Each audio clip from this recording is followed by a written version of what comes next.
கர்த்தருடைய பரிசுத்த ஸ்தோத்திரம் உண்டாவதாக. வெட்கப்படுவதில்லை, நான் வெட்கப்படுவதில்லைன்னு வச்சுக்கோங்களேன். தலைப்பு வெட்கப்படுவதில்லை. யார் யார் வெட்கப்படுறதுன்னு பார்ப்போம். வெட்கப்படுவதில்லை. யோவேல் 2:26, பிலிப்பியர் 1:20, ஏசாயா 22:29 சொல்லப்பட்டது. உத்தமர்கள் வெட்கப்படுவதில்லை.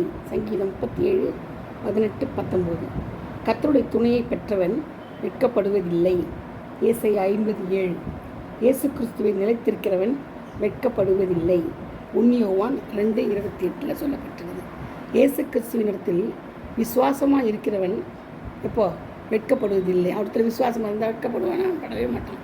ரோமர் 9:33, 10:11, 2 தீமோத்தேயு 1:12 சொல்லப்பட்டிருக்குது. அது அப்புறம் தேவ அன்பு இருதயத்தில் ஊற்றப்பட்டவன் வெட்கப்படுவதில்லை. ரோமர் 5:5. கர்த்தருடைய கற்பனைகளை கண்ணோக்குகிறவன் வெட்கப்படுவதில்லை. சங்கீதம் 119:86. அடுத்தது கர்த்தரை நம்புகிறவன் வெட்கப்படுவதில்லை. சங்கீதம் 71:1, 119 சங்கீதம் 116. அடுத்தது நிறைய வசனங்கள் இருக்குது பாருங்க. அதுலேயே நிறைய வசனங்கள் இருக்குது. நான் சும்மா ஒரு 2-3 எக்ஸாம்பிள் சொல்கிறேன். கர்த்தரை நோக்கி பார்க்கிறவர்கள் ஒருபோதும் வெட்கப்பட்டு போவதில்லை. சங்கீதம் 34:5.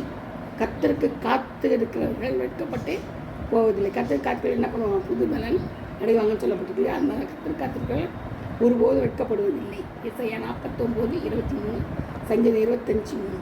தேவன் நடுவில் இருக்கிறார், நீ வெட்கப்படுவதில்லை. யோவேல் 2:26-27 சொல்லப்பட்டது. நம்ம இதிலேருந்து வெட்கப்படுவதில்லைன்னு எப்படி இருந்தால் நம்ம வெட்கப்படுவதில்லை நம்ம தெரிந்து கொள்வோம். கர்த்தர் தம்மை ஆசீர்வதிப்பாராக. ஆமென்.